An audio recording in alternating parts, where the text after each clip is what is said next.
இதில் எந்த அளவுக்கு எல்லோரும் வெற்றி அடைகிறாங்க அல்லது தோல்வி அடைகிறாங்க என்பது அவரவர்களுடைய சுய ஜாதகத்தை பொறுத்து. வருகின்ற சனி பகவானுடைய பயிற்சி இந்த ஆண்டு 6/3/2026 அன்று சனி பகவான் கும்பராசியிலிருந்து மீனராசிக்கு பயிற்சியாகிறார்.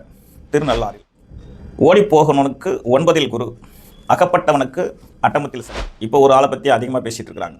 அவர் தான் மரியாதைக்குரிய நடிகர் விஜய் அவர்கள். இதுவரைக்கும் அவர் ஜாதகத்தை நான் பார்த்ததில்லை அப்படின்னாலும் யூடியூப் உலகத் தமிழர்கள் அனைவருக்கும் என்னுடைய பணிவான வணக்கம்.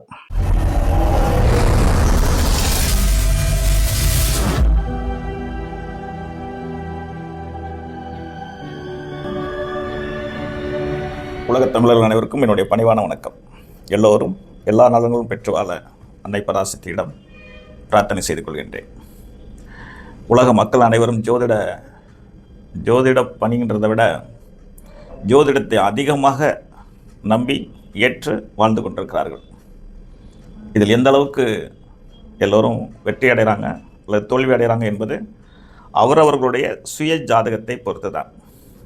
இருந்தாலும் மக்கள் எல்லோரும் இன்று ஜோதிடத்துறைக்குள் ஆழ்ந்த ஈடுபாடு கொண்டுள்ளதனால ஒவ்வொரு கிரக பயிற்சியும் ஆகும்போதெல்லாம் மீடியாக்கள் கையில் இருக்கிறதுனால, மீடியாக்கள் கையில் இருக்குன்னா செல்ஃபோனே கையில் இருக்குது தானே, உலகமே கையில் இருக்கிற மாதிரி. அப்போ எந்த ஒரு நிகழ்ச்சி நடந்தாலும் அனைவரும் அட்டண்டயத்தில் பார்க்குற அளவுக்கு வளர்ச்சி அடைஞ்சிருக்கு. விஞ்ஞானத்துறைக்கு முதல்ல நம்ம நன்றி சொல்லிக்குவோம். அந்த அடிப்படையில் வருகின்ற சனி பகவானுடைய பயிற்சி இந்த ஆண்டு 6/3/2026 அன்று சனி பகவான் கும்பராசியிலிருந்து மீனராசிக்கு பயிற்சியாகிறார். திருநள்ளாறில். இது வாக்கிய பஞ்சாங்கப்படி என்பது என்னுடைய ஆய்வு. மீனராசிக்கு பயிற்சி ஆக போகிற சனி பகவான் கடகராசி நேயர்களுக்கு என்ன செய்ய போகிறார், கடகராசி நேயர்களுக்கு என்ன செய்ய போகிறார் என்பது பற்றி உங்களோட கொஞ்சம் சொல்ல இருக்கேன். ஓடிப்போகவனுக்கு 9இல் குரு, அகப்பட்டவனுக்கு அட்டமத்தில் சனி, நல்லா இருக்க போகிறவனுக்கு லக்னத்தில் குரு என்பார்கள் சான்றோர்கள். 2023ஆம் ஆண்டு டிசம்பர் மாதம் முதல் வருகின்ற 6/3/2026 வரை அஷ்டமசனியாக பாதிக்கப்பட்டவர்கள் கடகராசி நேயர்கள் தான். அஷ்டமச்சனியின் தாக்கம் 12 கட்டங்களுக்கும் 12 வகையான பேர் இருக்கிறது. அப்படின்னாலும் அஷ்டமச்சனி என்பது ரொம்ப கொஞ்சம் கொடூரமானது தான். தசாபுத்தி மட்டும் சரியாக அவங்களுக்கு சாதகமாக இல்லாமல் போயிருந்தால் ரொம்ப பேர் பெரிய பாதிப்புகளை அடைந்திருக்கிறார்கள் என்பது இடமே இல்லை. ஒரு சில பேர் கொஞ்சம் பரவாயில்ல சார்னு சொல்கிறாங்க. ரொம்ப பேரை அட்டமசனி மிகப்பெரிய தாக்கத்துக்கு ஆளாக்கி இருக்கிறது. அந்த அடிப்படையில் ஒரு காலத்தில் எம்ஜிஆரை பற்றி பேசிக்கிட்டே இருப்பாங்களாம் பேப்பரில், ரேடியோவில். இப்போ ஒரு ஆளை பற்றி அதிகமாக பேசிகிட்டு இருக்கிறாங்க. அவர் தான் மரியாதைக்குரிய நடிகர் விஜய் அவர்கள். இதுவரைக்கும் அவர் ஜாதகத்தை நான் பார்த்ததில்லை அப்படின்னாலும் யூடியூப் சேனலில் பார்க்கும்போது அவர் கடகராசி என்பார்கள். அந்த கடகராசி நேயர்களை வரலாற்றில் சொன்ன மாதிரி பாதித்தது விஜயை மட்டும்தான். வரலாற்றில் சொன்னதுன்னா என்னென்னா, இறைவனாக இருக்கப்பட்டவர்களே சனி பகவான் பிடிக்கும்போது விநாயகர் தப்பித்து கொண்டார், ஆஞ்சநேயர் தப்பித்து கொண்டார் அப்படிம்பாங்க. மற்றவர்கள் எல்லாருமே அவர் ஆட்டி படைச்சிட்டார். அந்த அடிப்படையில் அந்த காலத்தில் ரிஷிமார்களையும் முனிவர்களையும் சித்தர்களையும் சில நீதிமானாகி இருக்கக்கூடிய அரசர்களையும் சனி பகவான் அனுமதி வாங்கி பிடிப்பாராம். அதில் ஒரு மன்னனுடைய மந்திரி, அதாவது மன்னனுக்கு கீழே உள்ள மந்திரியை 2.25 நாளிகையில் தரைமட்டமாக ஆக்கியதாக ஒரு வரலாறு. அப்படி நடத்தப்பட்டது நடிகர் விஜய் அவர்களுக்குத்தான். அவர் கடகராசியாக இருக்கும் பட்சத்தில் அவர் வாழ்க்கையில் நடந்த ஒரு துயர சம்பவம் உலகம் பூரா தெரியும். இதை ஏன் நான் சொல்கிறேன் அப்படின்னா, கடகராசி நேயர்களில் அவரும் ஒருத்தர். வசதியானவர்களுக்கு ஒரு மாதிரி சனிபகவானுடைய தாக்கம் இருக்கும், நடுத்தரப்பட்டவங்களுக்கு ஒரு மாதிரி இருக்கும், ஏழையருக்கு ஒரு மாதிரி இருக்கும், இன்னும் கீழே உள்ளவங்களுக்கு ஒரு மாதிரி இருக்கும். ஒவ்வொருத்தருக்கும் ஒவ்வொரு மாதிரி தாக்கத்தை சனி பகவான் செய்வார். அதற்காகத்தான் அவர் அட்டமசனில் இருந்ததற்காக இந்த பதில். இது அரசியல் அல்ல. ஜோதிட ஆய்வு என்பது உலகத்துறை அனைத்தையும் ஆராய்ச்சி செய்யும், உலகத்தில் வாழும் அனைத்து நபர்களையும் ஆராய்ச்சி செய்யும். அந்த அடிப்படையில் அஷ்டமச்சனி பகவான் இன்றும் 38 நாட்கள் கழித்து தான் சனி பகவான் பயிற்சி ஆவார். இந்த 38 நாளுக்குள் பல பேருக்கு பல சங்கடங்கள் சந்திப்பார்கள். ஏனென்றால் இன்றைக்கு கூட ஒருத்தர் ஜாதகம் பார்க்கும்போது விபத்து நடந்திருக்குமே அப்படின்னு சொன்னேன். விபத்து நடக்கல சார், கார் தான் உடஞ்சி போச்சு அப்படின்னார். அப்படின்னா என்ன அர்த்தம்னா, கார் ஓட்டிய பையன் வந்து இறங்கி கீழே நின்று பேசிக்கிட்டுட்டான். நின்ன கார் மேலே இன்னொரு வண்டி இடிச்சு வண்டி நொறுங்கி போயிடுச்சு. அப்போ அந்த பையனுக்கு நல்ல நேரம் இருந்ததுனால கீழே இறங்கிக்கிட்டான், கார் மட்டும் அடி வாங்கிடுச்சு. அப்போ இன்று வரைக்கும் அஷ்டம சனி இருந்து கொண்டு தான் இருக்கிறார். இன்னும் ஒரு 38 நாளைக்கு அவர் இருப்பார். 6/3/2026 அன்று சனி பயிற்சி ஆகும்போது கடகராசினியர்களிடமிருந்து விடைபெறுகிறார்.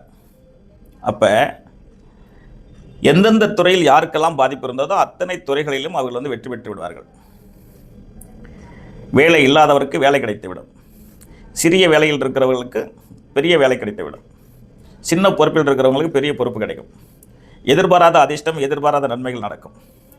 அரசாங்கத்தில் இருப்பவர்களுக்கு பதவி உயர்வு கிடைக்கும். அரசியலில் இருப்பவங்களுக்கு அதிக பெரிய பதவி கிடைக்கும்.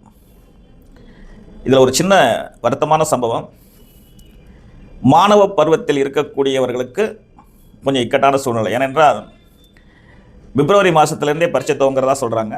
சிபிஎஸ்சி அப்படிங்கிற மாதிரி சொல்கிறாங்க. அப்புறம் சாதாரண நடுநிலை ஸ்கூல் அப்படின்னு சொல்கிறாங்க.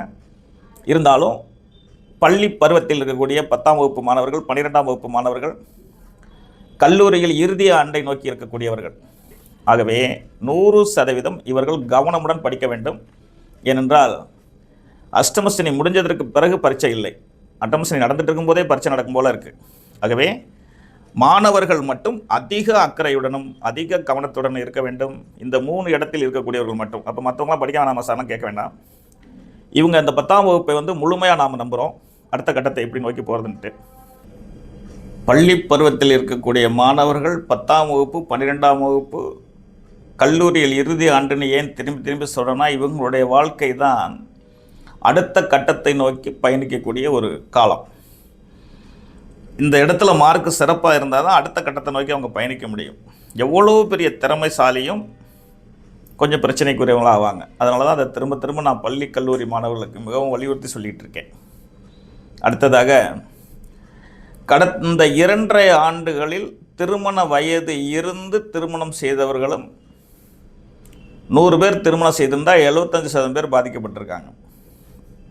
என்னுடைய அனுபவத்தில் 25% பேருக்கு இன்னும் குழந்தை இல்லை. ஒரு 5% பேர் யதார்த்தமாக ஜெயிச்சிருப்பாங்க. அது வந்து ஜாதகம் வந்து பிரபலியமாக 1000 மடங்கு பலமாக இருந்திருந்தால் மட்டும் அஷ்டம சனி காலத்தில் ஒரு சுப நிகழ்ச்சி நடந்து வெற்றி பெற்றிருப்பார்கள். 1000 மடங்கு, 1 மடங்கு 2 மடங்குலாம் கிடையாது.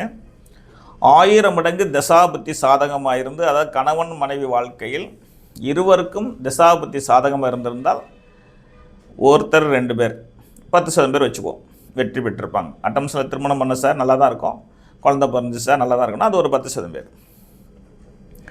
75% பேர் வாழ்க்கையில் பிரச்சனை, 10% பேர் வாழ்க்கையில் குழந்தை இல்லை. இவை அனைத்தும் சிறப்பாக மாறும் அடுத்த கட்டத்தில்.